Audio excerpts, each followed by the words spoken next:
নমস্কাৰ ষ্টুডিঅ'ত মই নেত্ৰজিৎ বৰা নো ওৱান কিল্ড বাল্মীকি এতিয়া যেন হেয়াই হ'বলৈ গৈ আছে কাৰ কথা কৈছো নিশ্চয় অনুভৱ কৰিব পাৰিছে কাৰণ উত্তৰ প্ৰদেশৰ এই নিৰ্যাতিতা যুৱতীগৰাকীয়ে বাৰম্বাৰ চিকিৎসালয়ত জনোৱাৰ পাছতো তাইৰ ওপৰত যি বৰ্বৰ আক্ৰমণ সংঘটিত হ'ল সেই কথা জনোৱাৰ পাছতো আৰক্ষীয়ে কিন্তু এতিয়া শেহতীয়াকৈ কৈছে যে ফৰেনচিক প্ৰতিবেদনতহে গম পোৱা যাব যুৱতীগৰাকীৰ লগত সংঘটিত হোৱা ঘটনাৰ সবিশেষ অৰ্থাৎ এতিয়া যেন হেয়াই হ'বলৈ গৈ আছে কোনেও হত্যা কৰা নাই বাল্মীকি কিয়নো নিশা আৰক্ষীয়ে পৰিয়ালৰ অজ্ঞাতে সেই যুৱতীগৰাকীৰ মৰণোত্তৰ যুৱতীগৰাকীৰ শেষকৃত্য সম্পন্ন কৰিলে আৰু যুৱতীগৰাকীৰ শেষকৃত্য সম্পন্ন কৰাৰ পাছত আৰক্ষীয়ে কৈছে ফৰেনচিক প্ৰতিবেদনতহে সকলো পোহৰলৈ আহিব কিন্তু এটা প্ৰশ্ন উত্থাপন হৈছে যে তথ্য প্ৰমাণ নোহোৱা কৰিবলৈকে আৰক্ষীয়ে অজ্ঞাতে নিশা 2:43 শেষকৃত্য সম্পন্ন কৰা হ'ল নেকি উত্তৰ প্ৰদেশৰ যুৱতীগৰাকী কাইলৈ হয়তো এনে ধৰণৰ প্ৰশ্ন উত্থাপন হ'ব নেকি যে নো ওৱান কিল বাল্মীকি অৰ্থাৎ কোনো সেই যুৱতীগৰাকীক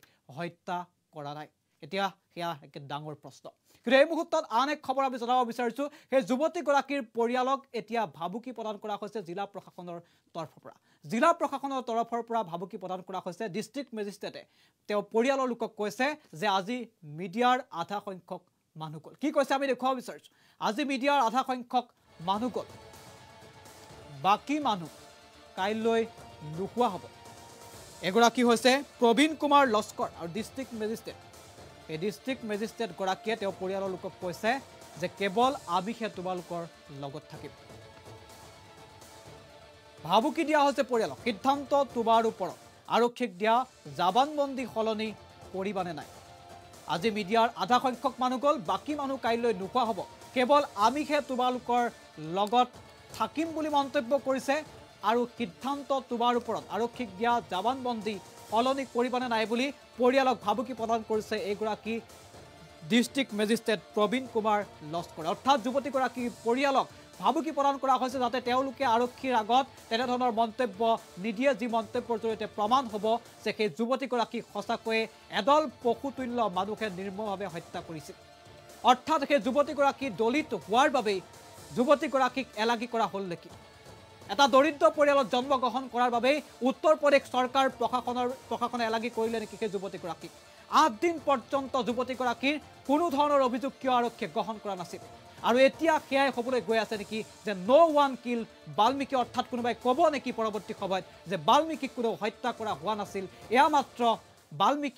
বাল্মীকিক ধৰ্ষণ কৰাৰ নামেৰে এক অপপ্ৰচাৰ আছিল বুলি আৰক্ষীয়ে ক'ব নেকি সেয়াও প্ৰশ্নৰ আৱৰ্তন এটা প্ৰতিবেদন আমি এই মুহূৰ্তত দেখুৱাই ল'ব বিচাৰিছোঁ আৰু সেই প্ৰতিবেদনতে স্পষ্ট হ'ব আচলতে কি হৈছিল সেই যুৱতীগৰাকীৰ লগত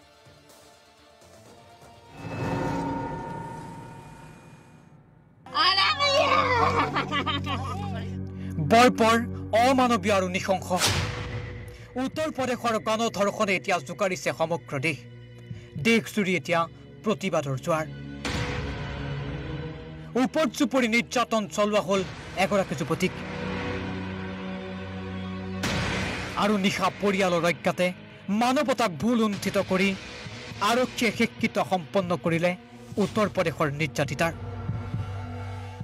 বাৰম্বাৰ পৰিয়ালে অনুৰোধ জনোৱাৰ পাছতো মৃতদেহ চমজাই দিয়া নহ'ল পৰিয়ালক আৰক্ষীৰ সন্মুখতেই ৰাজপথত আচল পাতি নিজৰ সন্তানৰ মুখখন এবাৰ চাবলৈ হিয়া ধাকুৰি কান্দিলে মাতৃয়ে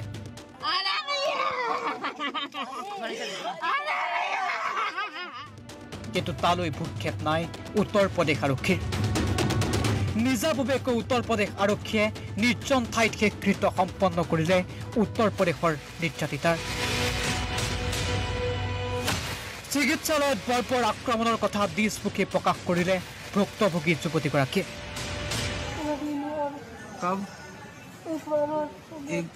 एक बार और रेप करने की कोशिश की थी पहले अच्छा इससे पहले रेप करने की कोशिश की थी लेकिन क्या हुआ भाग आए थे कुछ हुआ कि नहीं अच्छा तो रवि कह रहा था कुछ हुआ कि नहीं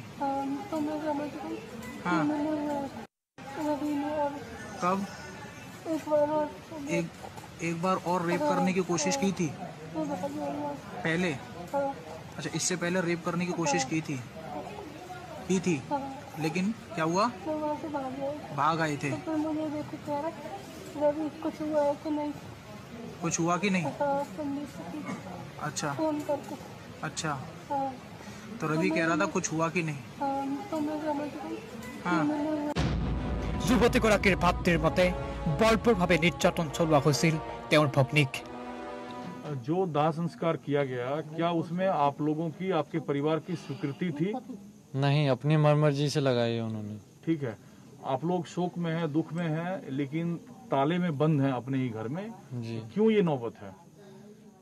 हम लोगों को डर है पुलिस वालों को, वो हमारे साथ जबरदस्ती कर रहे हैं, वो वहाँ शमशान ले जाने के लिए। अच्छा, तो आप लोग शमशान नहीं जाना चाहते थे? जी, हमने बोला है कि सुबह हम लगाएंगे, हमारे जो भी परिवार के लोग हैं वो बोल रहे हैं कि सुबह लगाएंगे, रात हो गई अभी। ठीक है, अब आप न्याय के लिए क्या मांग रखना चाहते हैं, क्या कहना चाहते हैं? सरकार से हम यही कहेंगे कि हमें न्यायिक जांच होनी चाहिए, उत्तर प्रदेश सरकार से हमारा यही, और दोषियों को फांसी होनी चाहिए। ठीक है, और कुछ चाहते हैं सरकार से आप? और सम्मान वापस चाहिए और सुरक्षा चाहिए। आप अपने ही घर में इतने सुरक्षित हैं कि आपको ताला बंद करके रहना पड़ रहा है? जी, डर की वजह से हम लोग यहाँ पे अंदर,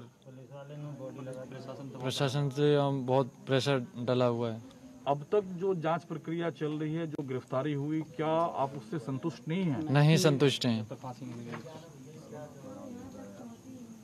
जब तक फांसी नहीं लगेगी और न्यायिक नहीं मिलेगा उत्तर प्रदेश सरकार से, तो आपको स्थानीय पुलिस प्रशासन पर क्या भरोसा नहीं है? नहीं भरोसा है। आप न्यायिक जांच की मांग करते हैं? जी, न्यायिक जांच होनी चाहिए। চিকিৎসকৰ মতে ৰাজচাৰ ভাঙি দিয়া হৈছিল যুৱতীগৰাকীৰ, জিভা কাটি দিয়া হৈছিল, হাতৰ আঙুলিও কাটি দিয়া হৈছিল যুৱতীগৰাকীৰ। ডিঙিত ৰছীৰে বান্ধি বহুদূৰ চুচুৰাই নি পথাৰৰ মাজত ওপৰ চুপৰি নিৰ্যাতন চলোৱা হৈছিল যুৱতীগৰাকীক। আৰু নিশাৰ আন্ধাৰত এই যুৱতীগৰাকীক পেলাই থৈ গৈছিল দুৰ্বৃত্তই, আৰু পুৱা স্থানীয় লোকে উদ্ধাৰ কৰিছিল বিবস্ত অৱস্থাত যুৱতীগৰাকীক। কিন্তু এতিয়াও আৰক্ষীয়ে ক'ব বিচাৰে ফৰেনচিকৰ প্ৰতিবেদনতে আঁকিব নিৰ্যাতনৰ ঘটনাৰ সবিশেষ। প্ৰশ্ন হয়, তথ্য প্ৰমাণ ঢাকিবলৈ শেষকৃত্য সম্পন্ন কৰিলে নেকি উত্তৰ প্ৰদেশ আৰক্ষীয়ে? যুৱতীগৰাকীৰ শেষকৃত্য সম্পন্ন হোৱাৰ পাছত পোহৰলৈ আহিবনে ফৰেনচিকৰ সঠিক প্ৰতিবেদন? দলিত সম্প্ৰদায়ৰ হোৱাৰ বাবে এলাগী হ'ল নেকি যুৱতীগৰাকী? বহুতে কয় যুৱতীগৰাকীক ধৰ্ষণৰ লগত জড়িত হৈ আছে উচ্চ বৰ্ণৰ কেইবাগৰাকীও ব্যক্তি, যাৰ বাবে দলিত সম্প্ৰদায়ৰ হোৱাৰ বাবে এলাগী হ'ল নেকি যুৱতীগৰাকীৰ পৰিয়াল? কিয় উত্তৰ প্ৰদেশ আৰক্ষীয়ে প্ৰথমতে গ্ৰহণ কৰা নাছিল এজাহাৰ? দেশজুৰি এতিয়া সেই প্ৰশ্ন উত্থাপন হৈছে। প্ৰশ্ন উত্থাপন হৈছে, এই যুৱতীগৰাকীয়ে ন্যায় পাবনে, নে এনেদৰেই যুৱতীগৰাকীৰ সেই বৰ্বৰ নিৰ্যাতন এদিন ভাৰতবৰ্ষই পাহৰি যাব?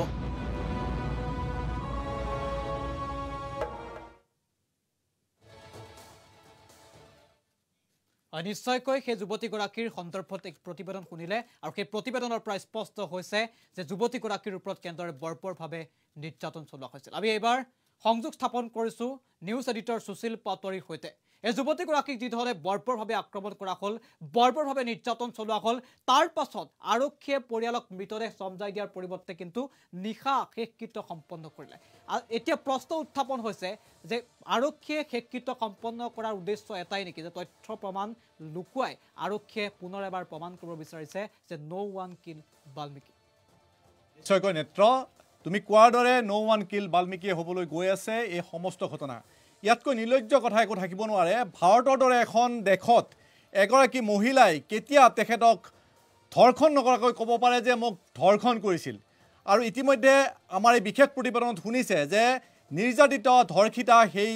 ছোৱালীগৰাকীয়ে নিজেই স্বীকাৰ কৰিছে যে তেওঁক ওপৰ জুপুৰি ধৰ্ষণ কৰা হৈছিল। আৰু তাৰ পাছত আৰক্ষীয়ে কৈছে যে মৰণোত্তৰ পৰীক্ষা সম্পন্নৰ পিছত বা ফৰেনচিক লেবৰেটৰী ৰিপৰ্ট নোহোৱাকৈ তেওঁলোকে ক'ব নোৱাৰে যে ধৰ্ষণ হৈছিল। চিকিৎসকে কৈছে যে তেওঁলোকে বিশেষ কোনো ধৰণৰ ক্ষত দেখা নাই। গতিকে অতি গুৰুত্বপূৰ্ণ কথা যে গোটেই তদন্তটো যেন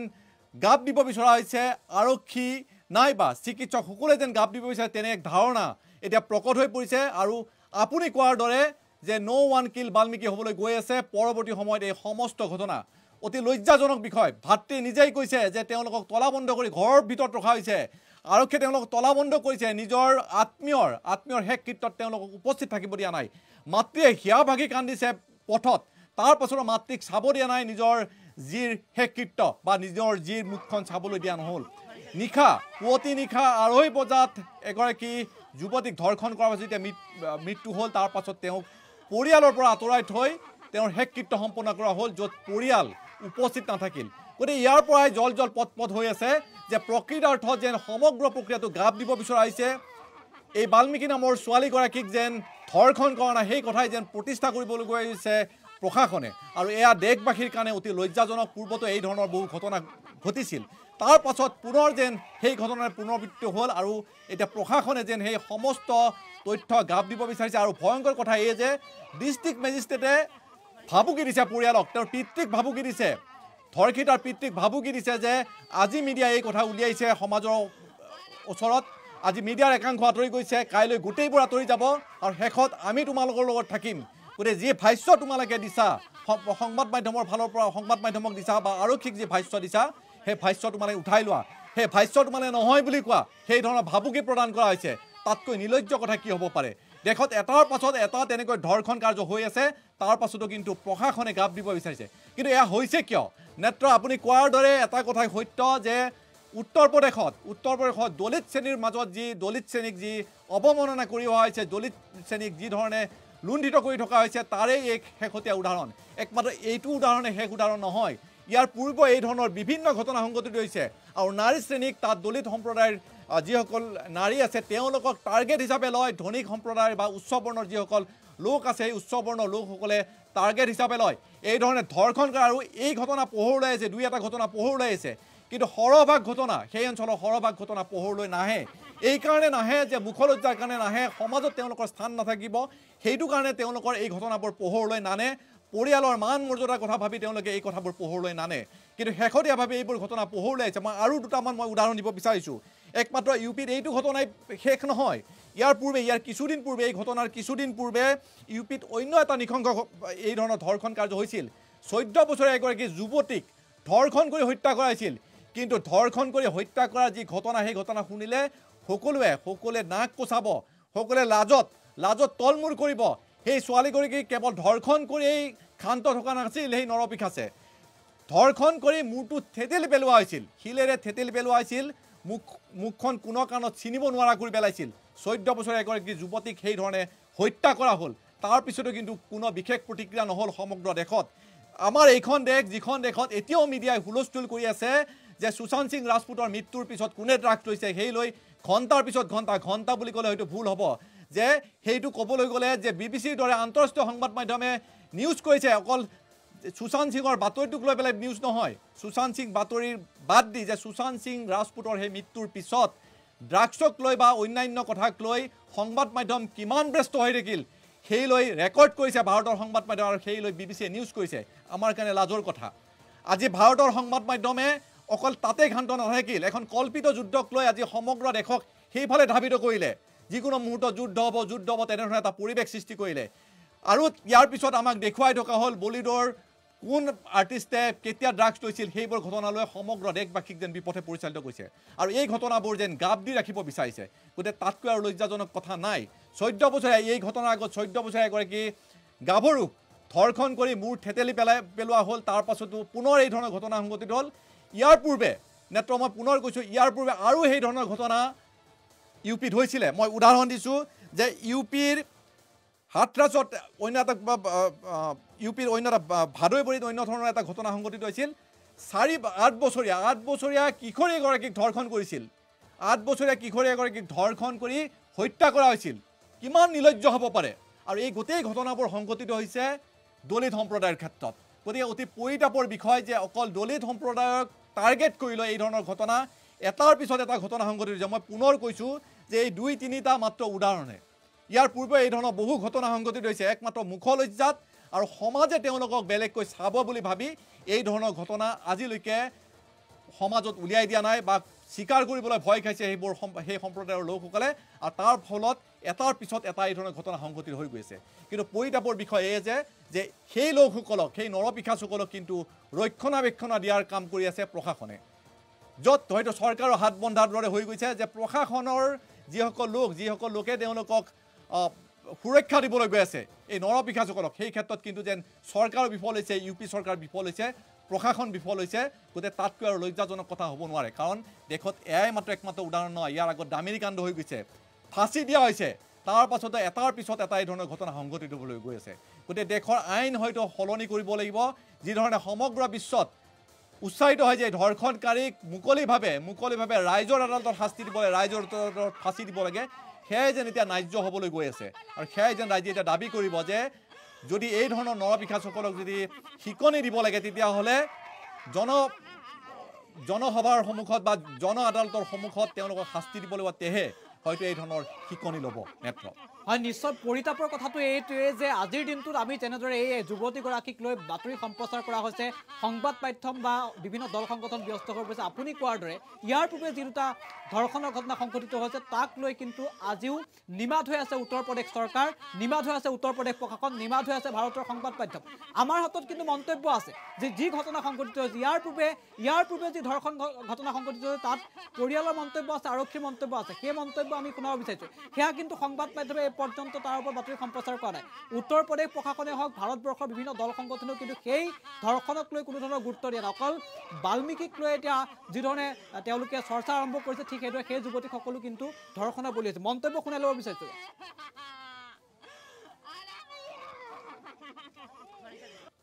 जो दाह संस्कार किया गया, क्या उसमें आप लोगों की, आपके परिवार की स्वीकृति थी? नहीं, अपनी मर्जी से जनपद बलरामपुर के थाना गैसली में एक तहरीर प्राप्त हुई है जिसमें एक 22 वर्ष की लड़की है, जिसके परिजनों ने ये बताया कि वो लड़की एक प्राइवेट फर्म में काम करती है और कल वो जब फर्म में काम करने गई उसके बाद काफ़ी देर तक शाम को वापस नहीं आई। तो परिजनों को चिंता हुई, उन्होंने फ़ोन से संपर्क करने की कोशिश की लेकिन लड़की से संपर्क नहीं हो पाया। लेकिन थोड़ी देर बाद वो लड़की एक रिक्शे पर आई तो उसकी लड़की के हाथ में जो ग्लूकोज चढ़ाने वाला वीगो होता था वो लगा हुआ था और लड़की की हालत काफ़ी ख़राब लग रही थी। तो उनके परिजनों ने लड़की को तुरंत हॉस्पिटल के लिए ले गए, लेकिन रास्ते में ही लड़की की मृत्यु हो गई। तो परिजनों ने तहरीर में अपनी 2 लड़कों को नामजद किया है और उनको बताया, उनके बारे में कहा है कि इन लड़कों ने किसी डॉक्टर के पास ले जाकर के हमारी लड़की का इलाज कराया और लड़की के साथ हमारे बलात्कार किया और लड़की की जब हालत ख़राब हुई है तो उसको उन लोगों ने हॉस्पिटल ना ले जा करके उन्होंने घर पर वापस भेज दिया। तो इस प्रकरण में पुलिस ने तुरंत कार्रवाई करते हुए जो नामजद अभियुक्त हैं इनको गिरफ्तार कर लिया है और पुलिस इसमें आगे छानबीन करके जो भी दोषी पाए जाएंगे उनको गिरफ्तार करेगी और इनके खिलाफ कठोर से कठोर हम लोग कार्रवाई करेंगे और इसमें अभियोग पंजीकृत करने के उपरांत इसकी विवेचना गुणवत्तापूर्वक होगी और जो भी इसके अंदर हम लोग साक्ष्य पाएंगे उसके आधार पर अच्छे से प्रोसिक्यूशन चला करके इसमें अभियुक्तों को सजा दिलाने की पूरी कोशिश। जनपद बलरामपुर के थाना गैस 10 बजे बिमला विक्रम में एडमिशन कराने गई थी। एडमिशन कराने लौटने के समय 3-4 लड़के उसको हाथ दिए, जबरदस्ती गाड़ी में उसको बैठा लिए, के हाथ में इंजेक्शन लगाए, उसको ले गए, उसके अपने रूम पे ले गए, उसके साथ गैंगरेप किए हमारी बच्ची को रिक्शा वाला लाया, लाद के बिठा के मेरे घर पे भेज दिए। हाँ, हमारे बच्ची की रिक्शा बैठा के हमारे घर पे भेज दिए। हमारे बच्ची के न बोलने भर का ताकत था न उठने भर का ताकत था, मुँह से आवाज ही कुछ भी नहीं निकले कि मम्मी क्या हुआ क्या नहीं, बहुत पूछे कुछ भी नहीं बोली। फिर 10 मिनट के बाद उसके पेट में जलन होने लगा, फिर ये मम्मी हम मर जाएंगे, हमारे पेट में बहुत जलन होती है। फिर ले गए हॉस्पिटल, संतोष डॉक्टर के हॉस्पिटल में ले गए। फिर वो बोले कि तो लखनऊ ले जाइए या बलरामपुर ले जाए, बहुत सीरियस हो गई है। फिर तुलसीपुर मटेना के बीच में, सोनपुर के बीच में हमारे बच्चे का एक्सपायर हो गई। वहाँ से एडमिशन करा के लौट रही थी, तभी एक गाड़ी आई जिसमें 3-4 लोग थे और हाथ दिए, उसको बैठा लिया जबरदस्ती। फिर उसको আৰু আমি মাতৃৰ মন্তব্য শুনালো ইয়া কিন্তু ইয়াৰ পূৰ্বে যি ঘটনা সংঘটিত হৈছে বাল্মীকিৰ ঘটনা নহয় তাৰ দুটা দিনৰ পূৰ্বে ঘটনা সংঘটিত হৈছিল এগৰাকী যুৱতীক তেওঁ এডমিশ্যন ল'বলৈ গৈছিল আৰু তেনে সময়ত তেওঁক ধৰ্ষণ কৰা হৈছিল তাৰ পাছত ৰিক্সাত তেওঁৰ মৃতদেহ ঘৰলৈ পঠিয়াই দিয়া হৈছিল জঘন্য ঘটনা একেখন উত্তৰ প্ৰদেশতে সংঘটিত হৈছে আমি পুনৰবাৰ সুশীল পাটুৰীৰ কাষলৈ আহিব বিচাৰিছোঁ যি ধৰণে আজিৰ বাল্মীকি ঘটনাক লৈ দেশজুৰি চৰ্চা লাভ কৰিছে এই যুৱতীগৰাকীৰ কিন্তু কথা দেশবাসীয়ে পাহৰি গ'ল এই যুৱতীগৰাকীয়ে যে ঘৰলৈ ৰিক্সাত তেওঁৰ মৃতদেহ পঠাই দিয়া হ'ল জঘন্য ঘটনা সংঘটিত ৰাজপথত তাইক ধৰ্ষণ কৰা হ'ল ৰিক্সাত তেওঁৰ মৃতদেহ ঘৰলৈ পঠাই দিয়া হ'ল এতিয়া প্ৰশ্ন হৈছে এই যুৱতীগৰাকীৰ বাবে মাত কোনে মাতিব এই যুৱতীগৰাকীও এদিন বিলীন হ'ব নেকি এই বাল্মীকিৰ দৰে বা এই যুৱতীগৰাকীয়ে কেতিয়া ন্যায় পাব এই যুৱতীগৰাকী কিন্তু বৰ্তমান চৰ্চালৈ অহা নাই নেত্ৰ নিশ্চয়কৈ একমাত্ৰ এই যুৱতীগৰাকী নহয় এই ধৰণৰ শত সহস্ৰ ঘটনা ইউপিৰ ৰাজ্যত শত সহস্ৰ ঘটনা ইতিমধ্যে বিলীন হৈ গৈছে সেয়া ৰাইজৰ মনৰ পৰা ইতিমধ্যে মোচ খাই গৈছে কাৰণ ইউপিৰ দৰে ৰাজ্যবোৰত এতিয়া এই ধৰণৰ ঘটনা সৰু ঘটনা তেওঁলোকৰ কাৰণে এতিয়া সৰু ঘটনা হৈ পৰিছে কাৰণ এটাৰ পিছত এটা দিনটোত তেনেধৰণৰ ধৰ্ষণৰ ঘটনা হয়তো দিনটোত কেইবাটাও ঘটনা হয়তো তেনেকুৱা সংঘটিত হয় কিছু পোহৰলৈ আহিছে কিছু পোহৰলৈ অহা নাই অতি লাজৰ কথা যে ভাৰতৰ দৰে দেশে আজি যিটো সময়ত আমি চন্দ্ৰলৈ যোৱাৰ কথা কওঁ যিটো সময়ত আজি মঙ্গলত যোৱাৰ কথা কওঁ সেই সময়ত ভাৰতৰ দৰে দেশত দলিত আৰু উচ্চবৰ্ণৰ মাজৰ সংঘৰ্ষৰ ফলত এই ধৰণৰ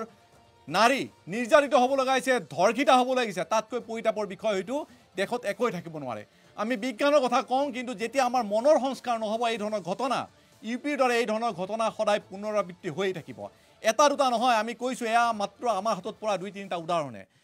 ভুক্তভোগীৰ কৈছে বা ধৰ্ষিতাৰ পিতৃ মাতৃ কৈছে তেওঁলোকৰ অভিভাৱকে কৈছে কি ধৰণে ধৰ্ষণ হৈছিল যি কথা শুনিলে সভ্য সমাজৰ নাগৰিকৰ নাক কোচ খাব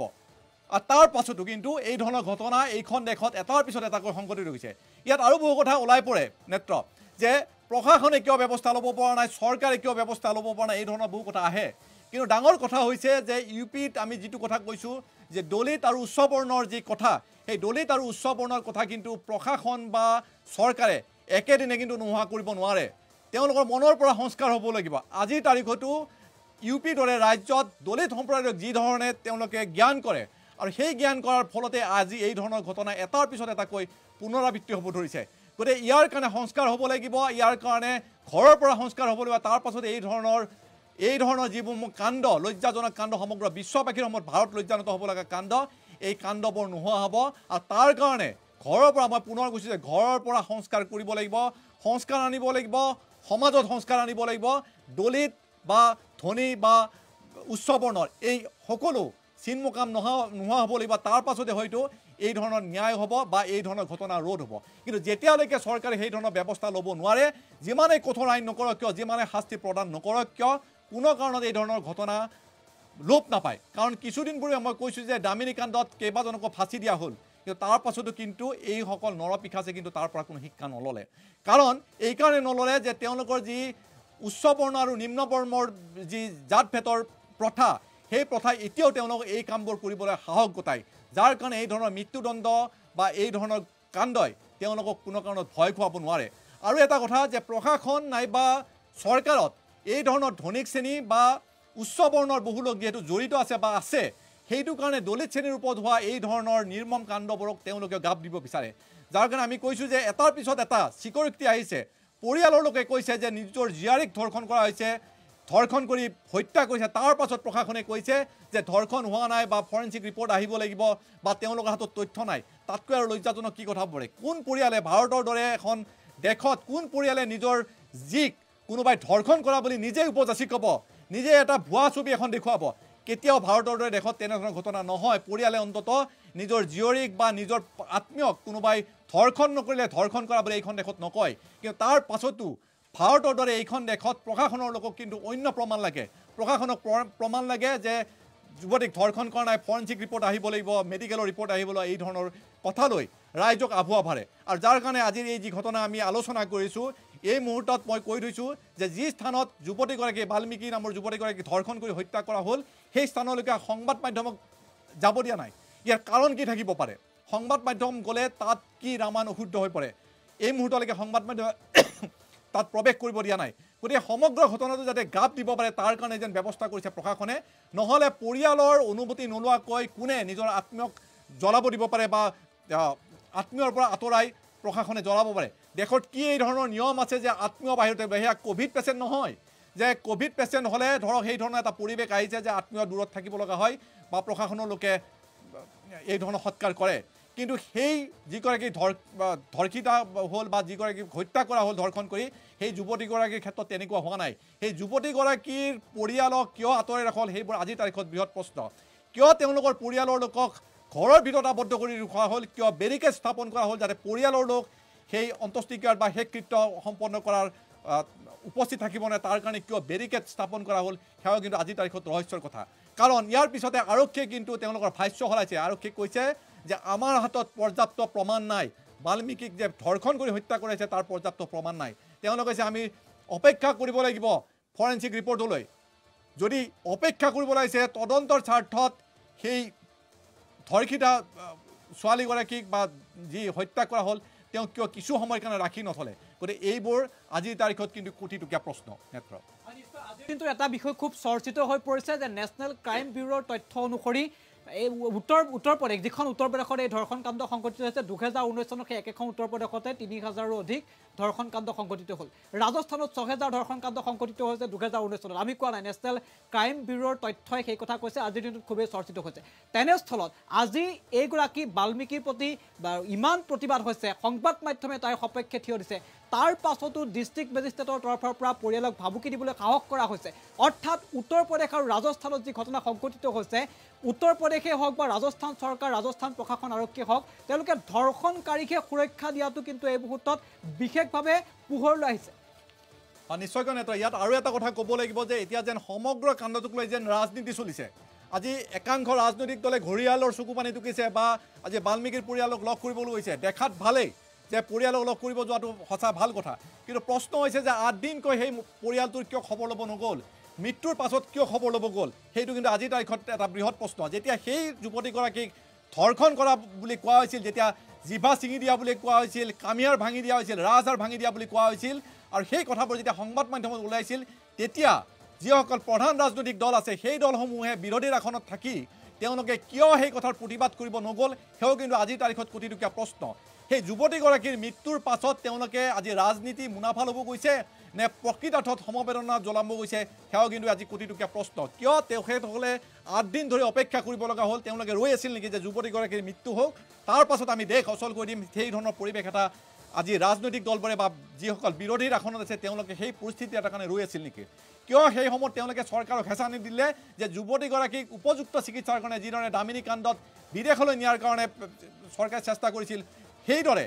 এই যুৱতীগৰাকীৰ ক্ষেত্ৰত কিয় বিৰোধী হেঁচা নিদিলে যে যুৱতীগৰাকীক উন্নত চিকিৎসাৰ কাৰণে পাৰিলে বিশ্বৰ যিসমূহত উন্নত চিকিৎসা আছে সেই স্থানলৈকে লৈ যাওক সেই ধৰণৰ হেঁচা কিয় নিদিলে গতিকে এইবোৰ আজিৰ তাৰিখত একোটা বৃহৎ প্ৰশ্ন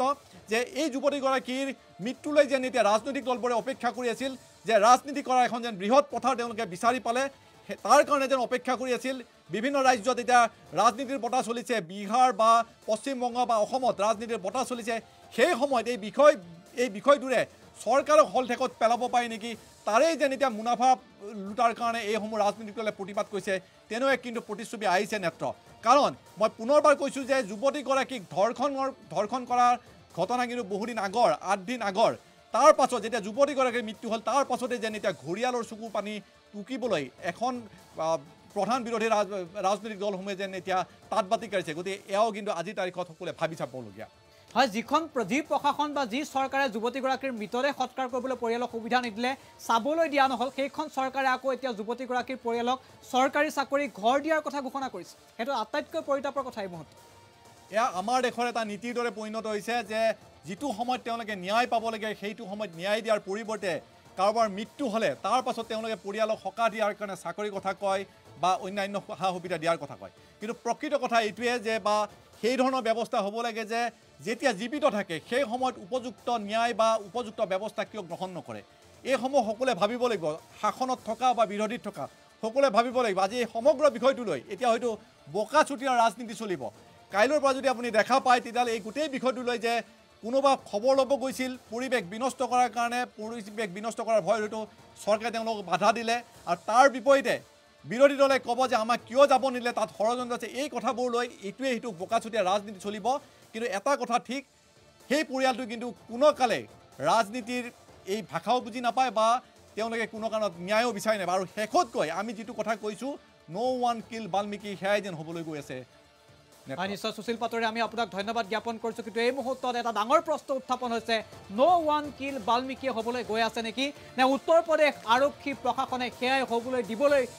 তেওঁলোকে এটা পৰিকল্পনা কৰিছে নেকি? প্ৰশ্ন উত্থাপন হৈছে, কিয় যুৱতীগৰাকীৰ পৰিয়ালৰ অজ্ঞাতে নিশা 2:43 সেই যুৱতীগৰাকীৰ শেষকৃত্য সম্পন্ন কৰা হ'ল। তথ্য পাতি লুকুৱাৰ বাবে যুৱতীগৰাকীক যুৱতীগৰাকীক শেষকৃত্য সম্পন্ন কৰি আৰক্ষীয়ে পৰৱৰ্তী সময়ত এতিয়া তেওঁলোকৰ যি মন্তব্য সেই মন্তব্যক বিপথে পৰিচালিত কৰিবলৈ চেষ্টা কৰিছে। মন্তব্যক তেওঁলোকে ঘূৰাইছে আৰু আৰক্ষীয়ে কৈছে যে ফৰেনচিক প্ৰতিবেদনতহে পোহৰলৈ আহিব যুৱতীগৰাকীৰ লগত আচলতে কি হৈছিল। যুৱতীগৰাকীয়ে ধৰ্ষণৰ কথা কৈছে, তাকো নচ্ছাত কৰিছে। যুৱতীগৰাকীৰ পৰিয়ালে কৈছে, চিকিৎসকে কৈছে, কিন্তু তাৰ পাছতো যেন আৰক্ষী প্ৰশাসনে সেই যুৱতীগৰাকীৰ পৰিয়ালক ন্যায় দিয়াৰকৈ তেওঁলোক লাগি আছে কেৱল সেই ধৰ্ষণকাৰীসকলক ৰক্ষণাবেক্ষণ দিবৰ বাবেহে। আৰু এই মুহূৰ্তত প্ৰশ্ন উত্থাপন হয় সংবাদ মাধ্যমৰ ভূমিকাক লৈ, কাৰণ সংবাদ মাধ্যমে যি ধৰণে এই বাতৰি সম্প্ৰচাৰ কৰিব লাগিছিল সেয়া সম্প্ৰচাৰ কৰা নাই। এটা ট্ৰেণ্ড সৃষ্টি হৈ গৈছে আৰু ট্ৰেণ্ডৰ পাছত দৌৰি থকা সংবাদ মাধ্যম